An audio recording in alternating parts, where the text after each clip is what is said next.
In today's video we will discuss the top 10 how Silicon Valley Bank failed, the story behind the failed bank. Please make sure you subscribe to the top 10 jaw-dropping facts channel. Let's discuss why this bank failed. Number 10. What is SVB, and how big is it? Silicon Valley Bank was founded in 1983 in Santa Clara, California, and quickly became the bank for the burgeoning tech sector there and the people who financed it, as was its intention. The bank itself claimed to bank for nearly half of all U.S. venture-backed startups as of 2021. It's also a banking partner for a lot of the venture capital firms that fund those startups. SVB calls itself the financial partner of the innovation economy. All that basically means it's tightly woven into the financial infrastructure of the tech industry, especially startups. Disclosure: it's not just the tech industry that banked with SVB. Vox Media, which owns Vox, also banked with SVB before its closure. This arrangement has been great for SVB when things were great for the tech industry and not so great when they weren't. But for a long time now, things have been very, very good, and venture capitalists were giving a lot of money to a lot of startups and going through SVB to do it. SVB had more than $200 billion in assets when it failed, which is far less than, say, JP Morgan Chase's $3.31 trillion or so. But SVB is the largest bank to fail since the Great Recession, as well as, again, one of the largest US banks to fail ever. Number 9. What happened to SVB? Silicon Valley Bank met its demise largely as the result of a good old-fashioned bank run after signs of trouble began to emerge in the second week of March. The bank takes deposits from clients and invests them in generally safe securities, like bonds. As the Federal Reserve has increased interest rates, those bonds have become worth less. That wouldn't normally be an issue. SVB would just wait for those bonds to mature, but because there's been a slowdown in venture capital and tech more broadly, deposit inflows slowed, and clients started withdrawing their money. On Wednesday, March 8, SVB's parent company, SVB Financial Group, said it would undertake a $2.25 billion share sale after selling $21 billion of securities from its portfolio at a nearly $2 billion loss. The move was meant to shore up its balance sheet. Instead, it spooked markets and clients. Number 8. How did this happen so fast? Part of SVB's specific problem is that it was so concentrated in its business. SVB catered to venture capital and private equity, as that sector has done well over the past decade, so has SVB. But because the bank was also very concentrated with high exposure to one industry, that opened it up to risk. When things got bad for its non-diversified group of clients, it very quickly got bad for the bank. This has proven that having 50% plus of your business in one industry is very dangerous. They outperformed on the way up, but on the way down, that's when you figure out how exposed you are, Yakum said. It didn't help that another bank, Silvergate, which catered to crypto, said it was winding down on Thursday, or, again, that once there were signs of trouble at SVB, everybody kind of freaked out. This is not a slow fall from grace here, this is quick. Number 7. What does this mean for the banking system, and just how worried should I be about my bank? There's an argument to be made that it's good for banks to fail from time to time. The longest stretch in US history without a bank failure was from 2004 to 2007, and, well, you know what happened after that. The overall banking industry is likely fine, and again, SVB probably would have made it through had everybody not freaked out at the same time. That said, SVB's collapse isn't great, especially for the people who are going to be stuck holding the bag. Bank stocks are sagging, and troubles at SVB and Silvergate are prompting issues elsewhere. There's always a risk of contagion, because banking is fundamentally a game of trust and confidence, said Aaron Klein, a senior economics fellow at the think tank Brookings Institution. When they erode, the system becomes less stable. Analyst added there could be more trouble ahead as the Fed continues to increase interest rates in an attempt to cool down the economy and bring down inflation, especially if it does so aggressively. The more rates go up, the more the banks on the edge start to become a problem, Yakum said. Still, you don't need to start pulling your dollars out of your bank and hiding them under your mattress. Also, remember up to $250,000 of bank deposits are insured by the federal government, so unless you've got more than that in there, which, if you do, congratulations, really, you're fine. Number 6. What does this mean for tech companies in the near term? The most immediate issue for tech companies that had money tied up with SVB and haven't gotten it out yet is a very big question that doesn't have obvious answers. What happens when I need to pay someone, like my employees? While the FDIC has guaranteed deposits of up to $250,000, depending on the size of the company, that money wouldn't go very far.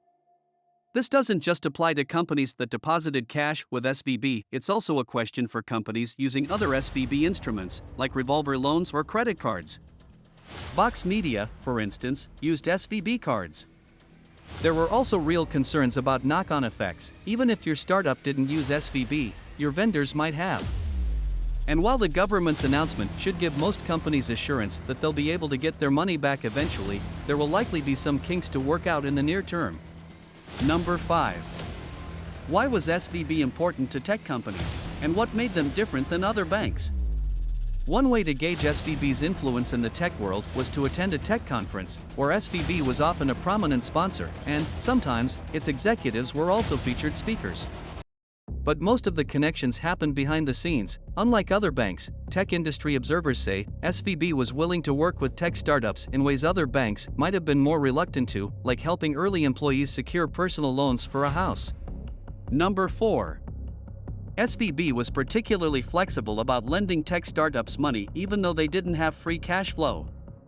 Because tech startups usually lose money at the beginning of their lives, or much in the way of assets, because startups often don't have much more than the brains of their founders and early employees when they launch. If you are a startup company, you don't look like a normal business, a startup founder and investor who says he has used SVB for years. Most banks, if you go to them and ask for a loan, they'll laugh at you. SVB was also often willing to work with founders who weren't US citizens, which would be an obstacle for more traditional banks. The upside for SVB could be meaningful, since in addition to charging interest, the company often received stock warrants that could pay off if the startup got acquired or went public. And when tech was on a tear, the downside was limited. Even failed companies were more likely to pay back SVB's loans before other investors got their money back, and there would be a steady pipeline of other tech companies lined up to use their services. Number 3. Did SVB collapse so quickly because it was tied to tech? It certainly seems that way. That's in large part because the tech startup world is tightly plugged into itself, with founders and executives constantly trading information and boasting on Twitter or text chains or Signal chats. One tech company pulling its money out of a bank is a story that quickly cascades to the leaders of other companies, who then tell leaders of other companies. SVB was uniquely susceptible given the communication interconnectedness, a partner at VC firm Brooklyn Bridge Ventures. And it wasn't just tech founders talking to themselves. On Thursday, March 9th, a wave of venture capitalists were explicitly telling their portfolio companies to take their money out of SVB immediately. A startup founder who doesn't bank with SVB told Vox he got 5 calls that day from different investors telling him to pull his money. There are other, related theories floating in techland, which will be harder to prove but certainly seem plausible.